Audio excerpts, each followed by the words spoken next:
Welcome to today's virtual meetup. We have an exciting topic today and a fantastic speaker. I'm going to introduce the topic and the speaker in a little bit. But before I do that, just reiterating the logistics. If you have a question, please go ahead and use the Q&A button on your Zoom, or you can send it to us on chat. And usually we get to these questions at the end of the presentation. But please feel free to send them, while the presentation is ongoing. That's fine. Today's topic is going to be artificial intelligence optimizing training model performance. A very important topic for anybody who is in the field of artificial intelligence. And we are fortunate today to have a fantastic and accomplished speaker, Patrick Bangert. Patrick heads the AI engineering and AI sciences teams at Samsung SDS America. He's responsible for Brightix AI Accelerator, a distributed ML training and automated ML product that's also included in the Brightix AI platform. Patrick is responsible for X Insights, a data center intelligence platform. Among his other responsibilities is to act as a visionary for the future of AI at Samsung. Before joining Samsung, Patrick spent 15 years as CEO at Algorithmica Technologies, a machine learning software company serving the chemicals and oil and gas industries. Prior to that, he was assistant professor of applied mathematics at Jacobs University in Germany, as well as a researcher at Los Alamos National Laboratory and NASA's Jet Propulsion Laboratory. Patrick obtained his machine learning PhD in mathematics and his master's in theoretical physics from University College London. He has done business in many countries and believes that AI must serve humanity beyond mere automation of routine tasks.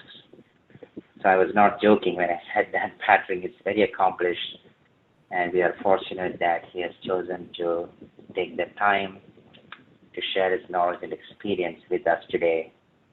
Talking about today's topic, AI optimizing training model performance. So anyone who works in the field of AI knows that training the model takes time, and sometimes you have to train the model several times before you can get to the model that you want. So I'm looking forward to learning how to optimize that performance myself. So without further ado, please join me in welcoming Patrick Bangert. Thank you very much, Pramod, for inviting me. Thank you to the audience for being here, for taking out the time of your day. I know it's precious time always to go listen to somebody on Zoom. I'll share some ideas with you on the entire workflow of data science or artificial intelligence, and eventually that leads to the idea of how to train faster. So I'm going to share some slides with you that we came up with at Samsung SDS on how to do distributed AI training. Now, when we want to do something like this, we first kind of ask, what is the use of doing something like that? So first of all, let's just remind ourselves what is the workflow over an entire AI project. At the very beginning, of course, there is an element of communication, conversation with whoever is the owner, the product owner of the issue at hand. So this is where we get some domain knowledge and figure out what we need to do. But the work proper begins once we acquire data. And data acquisition, as everybody knows, is always a bit fraught with difficulties You might have to interact with either physical sensors or all sorts of IT systems to acquire the data. You might have to go out and actually ask people to fill out forms and things like that. Always data is unclean when you first get it. So you might have to clean data, which can mean on the one hand removing data from that data set in case you see that it's an outlier or that is somehow bad or not representative of the situation that you want to model. On the other hand, it can also be missing values that need to be filled in. So these two aspects of cleaning, either removing things or adding things, is always there no matter which data set you have. And of course, you want to quantify the uncertainties. How sure are you of any one measurement that you've made? So now you have a clean data set where you know what's in it. The next thing to do, which not always needs to be done, but many times needs to be done, is some sort of data labeling or data augmentation, where you need to add some domain knowledge to your database. This is especially common in computer vision applications, where you might be faced with a large database of pictures, and now you have to annotate them. You might think of this, let's take an example, autonomous driving. You have pictures of the road, and you now want to isolate, are there obstacles on the road? Are these obstacles, rigid obstacles? Are they animals? Are they human beings? Is this thing actually not an obstacle, but let's say a zebra crossing? It just sort of looks like an obstacle. Then what happens is that people, data labelers, go through that data set and carefully draw either a bounding box, a rectangle around that feature, or they might actually isolate carefully the contour of that in a so-called data segmentation task. That takes a lot of time off these people's hands, but that's how we add human knowledge, domain knowledge to the data set that we later on want to do with the AI model. So all sorts of labeling is done. Once we're finished with this, we have our full data set. And now the question becomes of feature generation. Typically speaking, data sets have a large number of features in them, but we don't need all of them. And so one of the first tasks is to reduce the dimensionality of the data set by excluding some of the features in the data set. Now that's called feature selection, but you might actually think a little bigger than that. There might be features that are useful to add to the data set instead of just selecting.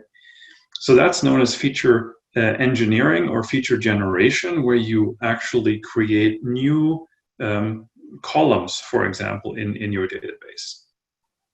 This might be where a domain expert who knows this problem because of his experience tells you, okay, you need to create another column in your database that's actually the ratio of the two columns that you've measured in the world. Or for an image, you might actually need to do a Fourier transformation before you go analyze the image, because you're not really concerned with the photograph, you're concerned with some kind of a statistical pattern in there. So this kind of feature generation needs to be done until you have extracted from the raw data set those things that you feel are most characteristic about it. Then you go on and ask, well, which kind of machine learning model is best suited for this problem, right? Am I going to do a decision tree, a neural network, a convolutional neural network? How many layers is it going to have? How many neurons per layer? All of these model topology questions that are really hard to answer. And I think most of us can agree that this is currently, state of the art, it is in art form. We don't know a priori how big the model should be in order to get to a certain accuracy. It's a matter of trial and error. The other aspect of trial and error is hyperparameter tuning. The algorithm that actually trains the model, whichever one you choose, has parameters of its own. There's things like the learning rate, the momentum, the dropout pattern, and so on that need to be decided on. And again, we don't know a priori what is the best setting. It's a trial and error task as well. Once we've done all of these things, that's when training the model actually begins. So this is one of those things where, you know, professional data scientists know that 80–90% of the work actually occurs prior to the model training, and that's always something very good to communicate to our customers. So only at that last step are we actually prepared to execute a proper model training, and we might have to even, as Pramod said in the beginning, go back, modify something, and train it again. Then, of course, there is a step beyond the board where we again go back and communicate with the user what exactly is the outcome and how can we then use that outcome in a practical setting to actually solve the problem. So I spoke at length now about the entire workflow as I see it. And the reason that I talked about it at length is because I see that there is an aspect of manual work, which over many projects that I have seen, I have experienced that takes about 80% of the man hours to do. And then there are two very major components of trial and error that take time, and the training itself is, of course, time consuming. So can we somehow use AI to bootstrap the AI process, right? So this is like AI squared, if you will, right? This is the process to get to an AI, but can we bring AI into this workflow to help us out? And actually, yes, there's multiple places where we can use AI to speed this process up, and that's what I'm going to be illustrating here. So let's start at the beginning with labeling. So here are some of the different tasks that you might do with data labeling. And I'm going to focus here on computer vision just because it's visual and we have something to look at. But you can think of identical applications like this in natural language processing, where you take a sentence and you divide it up into sentence tokens, and those tokens have to be created by human experts in that language.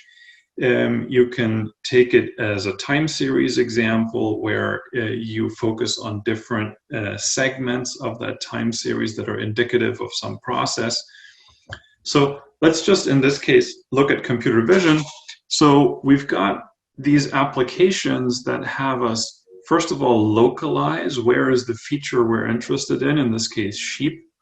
Okay, here's a bounding box that includes all the sheep in the image. We might go further and ask for a bounding box of each individual sheep. That's the task of detection. Or we might be interested in contours in the same line. On the left, there's the contour of all the sheep, and on the right, there's the contour of each individual sheep. Both of those are known as segmentation tasks. So you can well imagine that if you have a data set that has several million pictures in it, drawing these bounding boxes or these contour lines could take a really macroscopic amount of time. So what you might want to do is say, okay, I know that some of my images have a large information content because they're just very different. They're new images. But some of my other images are so similar to the images in my data set already, that they add very little information. So labeling those is not quite as worthwhile as labeling the ones that add lots of information. Okay, great idea. So I now need a methodology to sort my images in order of decreasing information gain. And that's what we want to try to do. Initially, my data set just has pictures in it. They are unsorted. It's an unordered list. It's chaotic. And we want to reduce the entropy of that data set by introducing some kind of ordering upon that data set, which is in order of information gain. So how can we sort them? Well, the idea is this. Initially, of course, there is chaos. We have no ordering. So we need to organize the data bit by bit. Let's start by selecting a random sample, a small random sample of the data, and let's manually label that. So we label some of the points. Now we take not the full AI model that we might want to train later on, but we take a simplified model, something that's quicker to train. We train it on that small amount of data that I've labeled, and we execute that model on the entire data set. Not necessarily with the point of solving the original problem, but rather with asking the question, how confused am I, the AI model, about the augmentation, the labeling of these images? Now, for those images that this algorithm is not confused about, then we can say, okay, those are unimportant. We don't need to really label them. But for the images that the algorithm is very confused about, we sort them to the top of this list. Those are the pictures that offer high information gain. Okay, so the images off the top of that list, we label some of those, and we repeat the process. And we might need to go through this process 3, 4, 5 times or so until we get to a point where this algorithm that we're training, or this model that we're training, is accurate enough to label the rest of the images in the data set and almost always be right. Now, I still have to check, of course, whether all of these data are correctly augmented by the model. So there is some amount of work remaining here, but we've noticed that on various kinds of data sets that we've worked with, this methodology can save you a great deal of work. In other words, we've noticed that you only need to label approximately 10% of the entire data set manually. The other 90% are then auto-labeled for you by this model that you've trained in these loops. Then you go away and check those 90%, but checking is much faster than manually labeling things. So just to give you an idea of actual timings here, to draw a segmentation contour around those sheep I was showing takes around about 1 minute for a person who is skilled at doing this. So 1 million images will take you 1 million minutes to label. Now that's a long time. If you divide this up over a team of people, you're still talking about a couple of months for an entire team of data labelers to do this. If you cut that down to only 10%, then you're talking about getting the same job done in a week. That's a very serious saving of manual effort once we're looking at a data set of a certain size. So that's why this is so relevant. So semi-automatic labeling is one of those first features that really enables you to save time over the data science workflow. So let's go to the next topic of feature generation. I said, we might need to, first of all, select features in the data set that represented correctly given the task that I'm trying to solve. But I might also need to generate new features. So the normal way of doing this is to basically select certain features and leave certain other features out and test this. And now we hit something that's always called the bias-variance trade-off. The bias is, of course, how accurate is my model, and the variance is if I perform a second run, how different is the outcome, right? So in order to assess the variance of a particular feature set, I need to run model training several times. Yeah, before I can compute a variance, I need like 5 or so data points, right? So in the picture that I'm showing here, for example, you see the bias as where the box is, right? The higher it is, the more bias the model has, so the worse it is.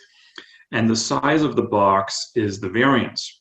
So of course we like small bias and small variance. So we would like one of those boxes to be the smallest box and to be the lowest box. But you see, that's not the case. The smallest box is not the lowest box, and the lowest box is certainly not the smallest. That's the trade-off here. We have to choose some kind of middle ground where both bias and variance are reasonably low, but not the lowest. And in order to assess which feature set achieves that, we have to do trial and error runs. Now, the idea is this. Instead of you doing this manually, deciding which feature sets to experiment with, and then running all of these experiments, taking care of them, tracking them, doing the averaging appropriately, the amount of work that might flow into a diagram like this could be weeks of course, IT work on the one hand, but also track and trace of everything you've done. So why not automate this entire process? Automate which features get selected, the experiments that are being done, the answers to those experiments, do the appropriate repetition so you get the variance computed. You could draw a diagram like this in a fully automated fashion. Now, one thing can be added to that, which is the generation of synthetic features. As I said earlier, you have a certain number of columns in your data set. Why not consider adding a column that is somehow a combination of the columns you had before, like a ratio or a multiplication or something slightly more complex than that?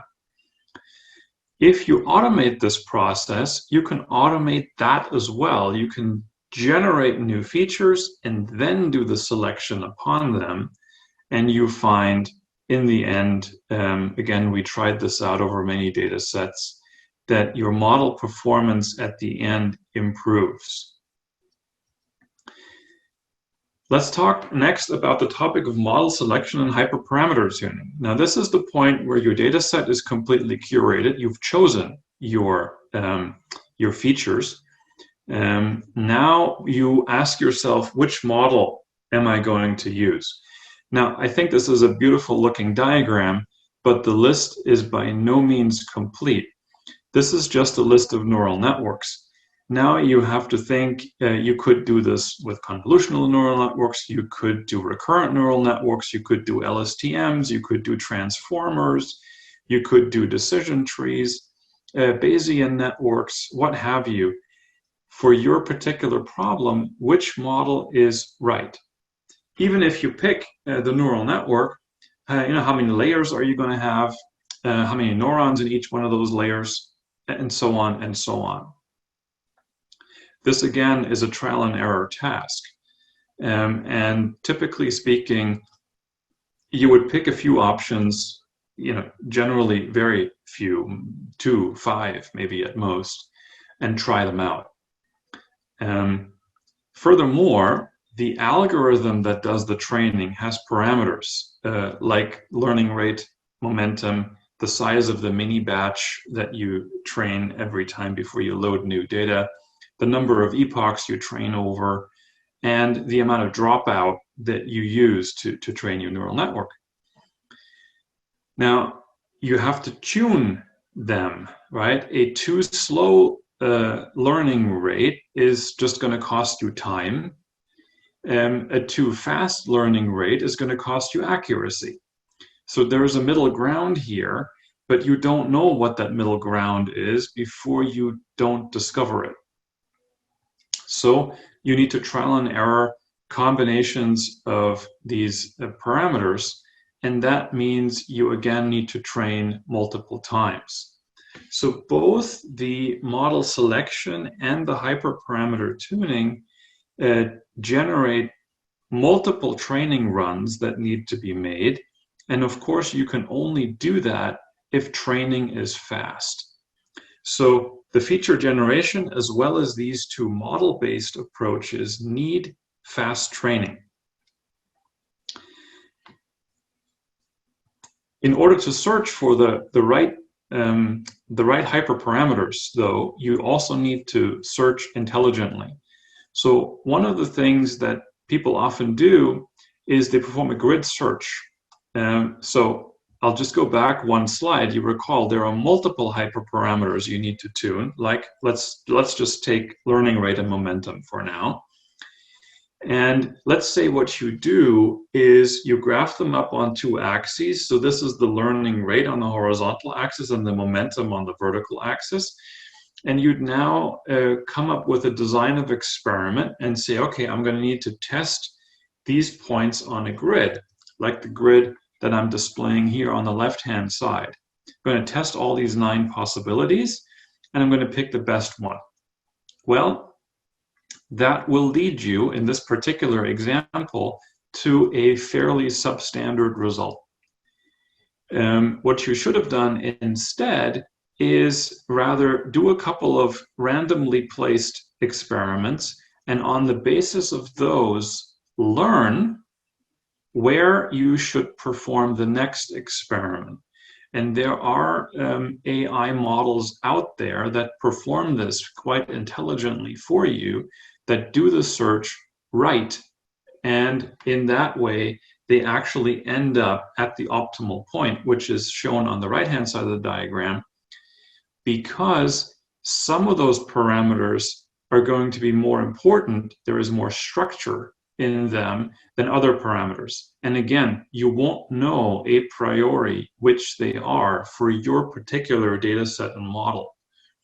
So you need to find this out. And again, you need fast training to make that happen. Fast training, of course, requires you typically to do one of 3 things. You either need to have a very small data set, or you need to have a very simple model, but both of those are by and large not available to us, right? Our data set is as big as it is, and typically speaking, we want it to be as large as we can make it in order to get good models.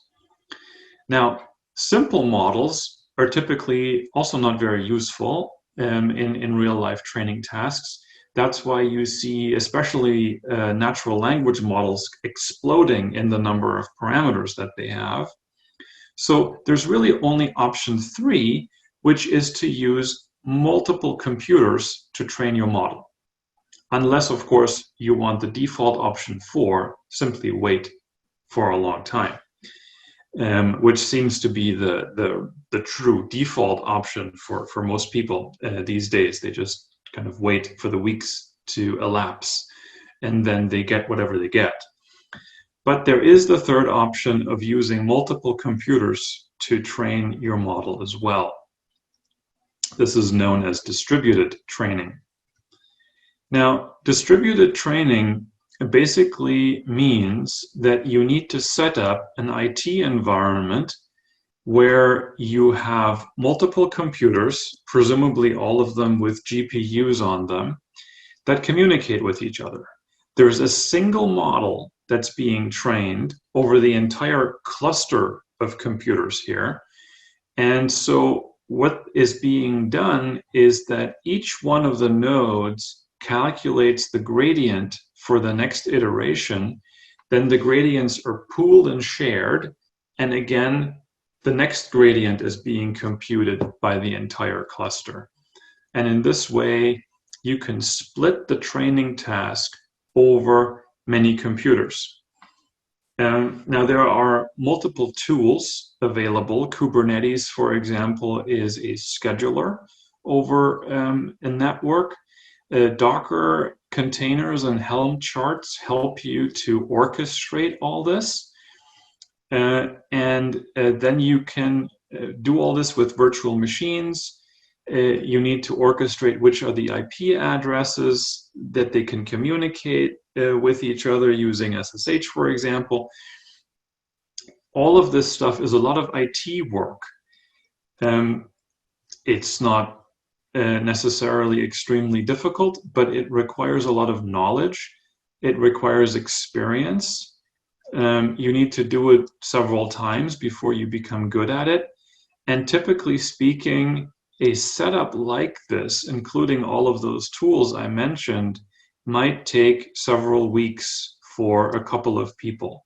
So it's really only worth doing if your task is truly gigantic, because you've just incurred an overhead of several weeks to do this for you.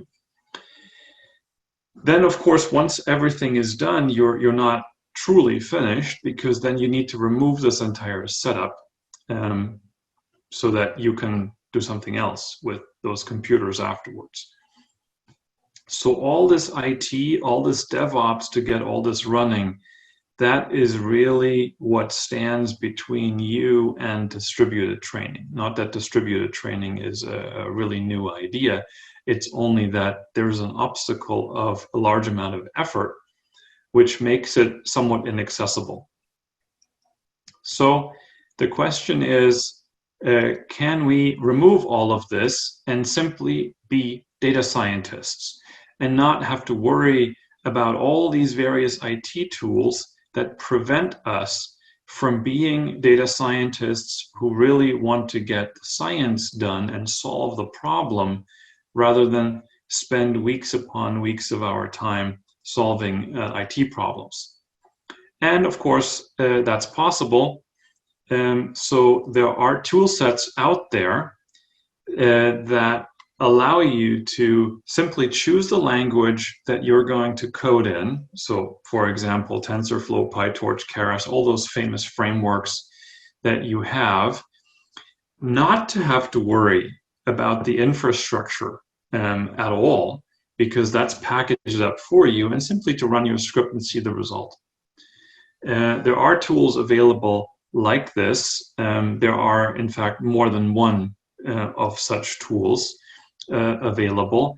And what they do for you is they save you all of that IT setup work so that you can do the science. That goes back again to speeding up the training, which goes back again to my statement about feature generation, model selection, hyperparameter tuning, all of which need fast training, which they can do in a distributed way, which you can do using these tools in a way that doesn't need you to do IT work.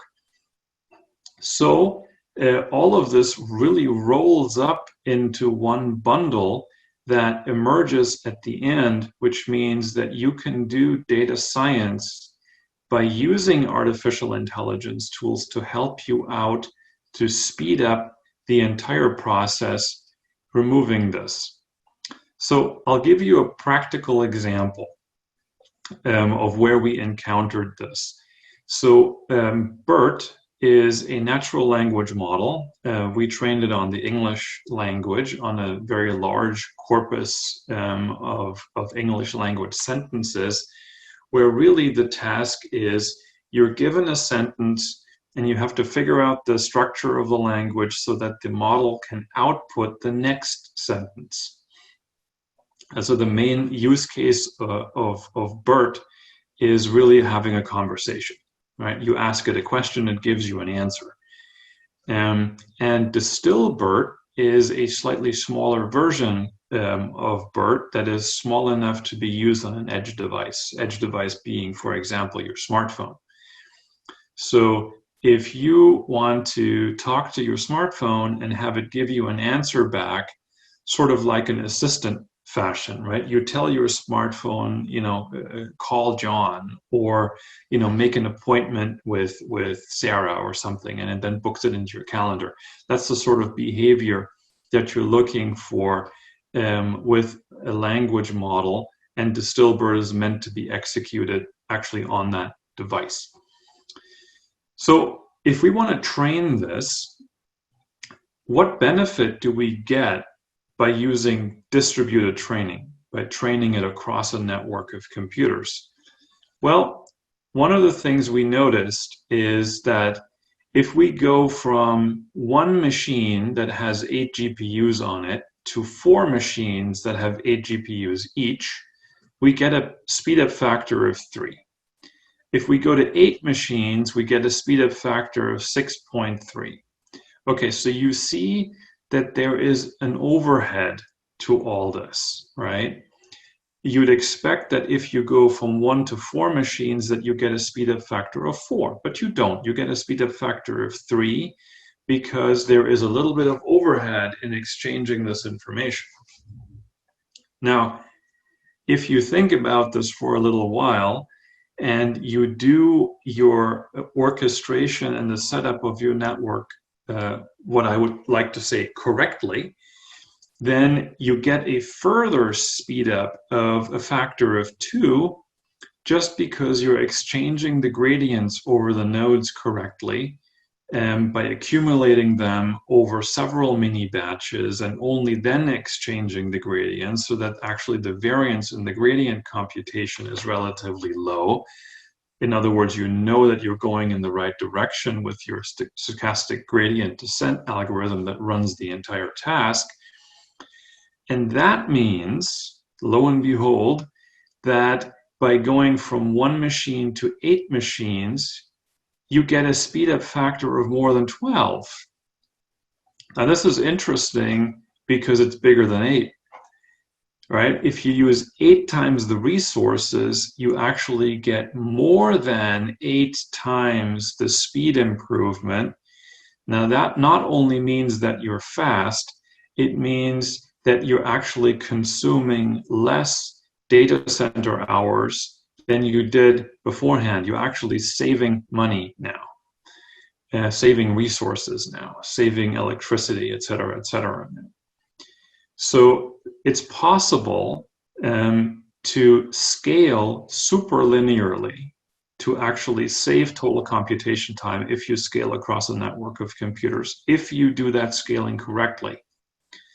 Now, doing that scaling correctly is a little bit difficult, which is the reason why I would advertise using a tool for this rather than build your own cluster. But it is possible. And here's an example where we've proven that it is, in fact, realistic to do that. So that's just a brief summary of some of the work that we've done at Samsung SDS with some of our partners. So we typically use Amazon Web Services, AWS, as our infrastructure layer. So that's where we proved those points out. We use the GPUs by NVIDIA, the storage by NetApp, ultimately export to the FPGAs using a partner mixology as well. So we have a partner network of people that help us out in doing this. So going back to really the beginning of my presentation, let me just summarize this.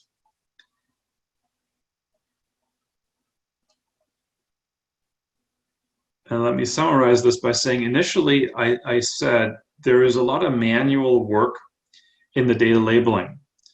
That can be reduced by approximately 80% by using semi-automatic labeling. The trial and error process in feature generation, in model selection, in hyperparameter tuning, those trial and error processes are usually so heavy that they are either not done at all, or they are done by trying out like a very small number, 3, 5, 6 different possibilities. So that really only gives you a rough idea. And you can try a much larger number of possibilities if your training can be fast. That's the last point. Training is very time consuming. You can reduce the amount of time that takes. And if you do all of this, then of course you end up with a better model in the end. It's not always true that model accuracy is the overriding single goal that should be worth whatever you have to invest in it. But nonetheless, by following this procedure, you end up getting a better model. You end up saving time. You even save on computational resources. And so this is basically my way of saying we don't need to do AI in a single stream. We can use AI to help create more AI in a kind of bootstrapping fashion, that we execute multiple AI networks here to help us out with different tasks. So that's what I wanted to present to you today, is using AI to make more AI, particularly in a distributed training environment. And here I'm going to say thank you for your attention, and if you have any questions about this, I'm very happy to take those. Yes, thank you, Patrick. We do have a couple of questions coming in. If you would like to unshare your screen, we can get into the Q&A. Yeah. Before we start the Q&A, Patrick, thank you for walking our audience through the steps for building an AI model, because some folks may be new to that. So that is really helpful. I appreciate that. And I'm sure our audience appreciates that. So in terms of the questions, I'm going to start with the very first question that came in. Patrick, you may be able to see these questions as well. But the first question is about labeling. How do you know that higher uncertainty is proportional to higher information gain? Right. So what you would do is you would train a model that outputs a probability distribution, right? So let's just take the simplest example of classification. Let's say we have a picture of animals, and the animal is a cat, a dog, a fish, and you want to know which one it is. So there's a probability distribution between those three probabilities, and the model will tell you what the distribution is. If you have a distribution like 99% it's a cat, and then you have like 1% that it's a dog and 0% that it's a fish, then the uncertainty is that 1%. Yeah? The uncertainty is the probability over all of the possibilities, excluding the maximum one. So that means how confused is the model about this particular image. And in this case, the 1% uncertainty is not very high. So if I then invest manual effort into classifying that particular image, I can get rid of only this very small amount of uncertainty. If I have a different image where it's 33% dog, 33% cat, 33% fish, then I know the model is completely and utterly confused about which this image is. So if I invest my manual labor time into classifying that image, I clearly add more information to the data set than I had before. So that's basically how the uncertainty, the width of the probability distribution has an influence on the amount of information that I get from a one data set.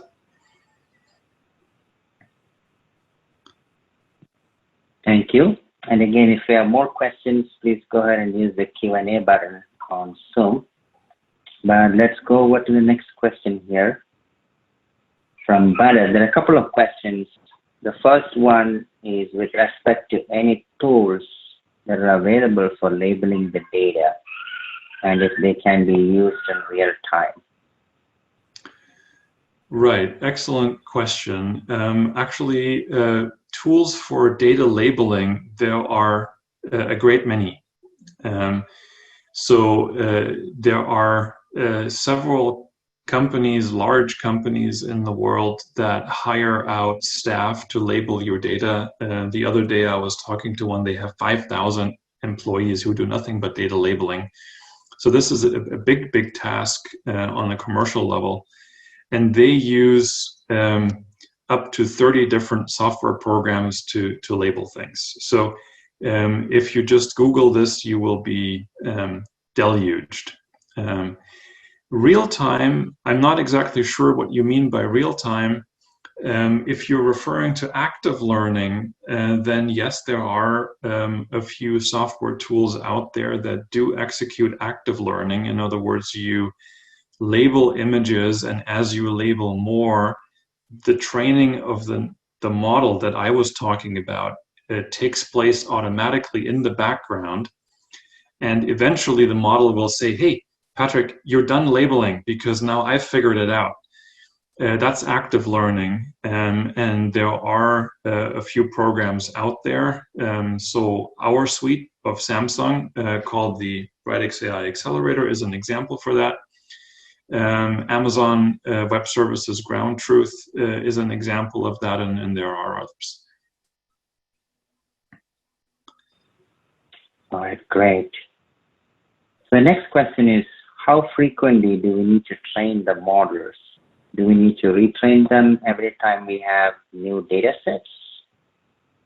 And a follow-on to that is the probability of the trained model. I guess the question is, once you train the model, how soon can it determine if that model is effective? So two questions. One is, how frequently do we need to train the models? Does it have to be trained every time there's a new data set? And how soon can we know if the model is effective? Yeah, so the idea of this automatic labeling is that you train the model often. In other words, you label a little bit of the data set and you train. You label a little bit more of the data set and you train. And you keep going for several iterations until the accuracy of the model is good enough. Now that of course means you have to define what is good enough. In certain applications, 90% is fantastic. In certain other applications, 99% is not good enough yet. So it really depends on what you need, where this process terminates. But let's just practically say it takes 1 minute to do image segmentation for one image and one person to do it. So a team of 20 people can label maybe 5,000 images in one working day, and then it's nighttime and they go home, which means you can do one of these learning iterations overnight for those 5,000 images. And next day, they label 5,000 more and you train again. On the third day, they label 5,000 more and you train again. And then you might have enough data after 1 or 2 weeks to be able to label the other 1 million images that you have in the background. So that gives you a rough idea about sort of how frequently in real human terms you might need to do this. This is not that we have to execute this kind of once a minute or something.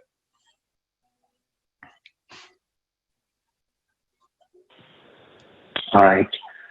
So the next question is about the trade-off between the cost to establish the GPUs and the increase in speeds that you get. Right, this is a business question, and at the end of the day, that depends on your business needs. So one thing we've experienced is that if a team of data scientists who are not, IT experts with all of those cluster tools need to set up an environment that does all of those distributed training tasks in the right way, that might take approximately 2 months of a 5 or 6 people team. So that gives you an idea of how expensive it is to just set things up. The speed up factor is clear if you do it right. There's a little superlinear performance here, so that gives you a certain benefit. So now you have to track how much money are you willing to invest. Is that worth it for you? Of course, if you use a distributed training software like ours or others to do that task, then you're saving the effort and the time to have to set up that cluster. Your time to market is faster. Whether that's worth a lot of dollars to you, you have to see based on your own business needs. So it's really tough to answer that question unless you know in advance what's the business context that we're talking about. That makes sense, but at least you established some guidelines, so that's helpful. So the last question that we have through the chat is an interesting question. So from Trang, he says that it's expensive to train, so can we get trained models already? Right. Yeah. This is a good question. So I'll just give the example that about a month ago, a natural language model called GPT-3 was revealed. Maybe most people have heard of this by now. It's a model that costs $4.6 million to train. Just in cluster fees, so in like GPU rentals and electricity and that stuff. So it's a very expensive model to train. So yes, Tran, absolutely, that training is very expensive. But because it's expensive, the company OpenAI that made this model isn't going to release it for free. They want to recoup those $4.6 million they spent just on the cluster, plus God knows how many millions they spent on the human population that gave rise to it. They want to get that money back by selling the model to others. So generally, you will only be able to get free models from academia. And there is a kind of divide, if you will, a kind of two-class society between academia that of course is very good at the mathematics and the programming, but doesn't have money to execute very large training jobs over networks of computers, and the commercial world that has the money to execute those model training tasks, but then keeps the model private. So yes and no. You can get free models, but they will be smaller models, less accurate models that come out of universities. By and large, commercial companies don't share. Yep. So if you have any more questions, please go ahead and use the Q&A button or use the chat feature. But meanwhile, Patrick, it's a very fascinating concept using AI to kind of accelerate AI. So very fascinating. And I'm sure our audience would like to know more about that once they review your presentation. So what I'm going to do is I'm going to publish the recording on our Meetup page. as well as on our YouTube channel. Let's see if there's any other question. Yeah, great presentation. Some kudos from Trang. Thank you, Trang, and I second that. Yeah, I thank you really very much, enjoyed Trang. So if anybody has any more questions, you can contact me on LinkedIn. I have a YouTube channel. It's the SDS AI team YouTube channel, so you can see more information there. And of course, always reach out. You can try the software if you like. Yes, on that note, I'm going to try that myself. On that note, Patrick, thank you very much for again choosing to spend your Thursday afternoon or evening with us. We truly appreciate it. Thank you. I appreciate the invitation. Thank you. Thank you. Good night. Good night, all.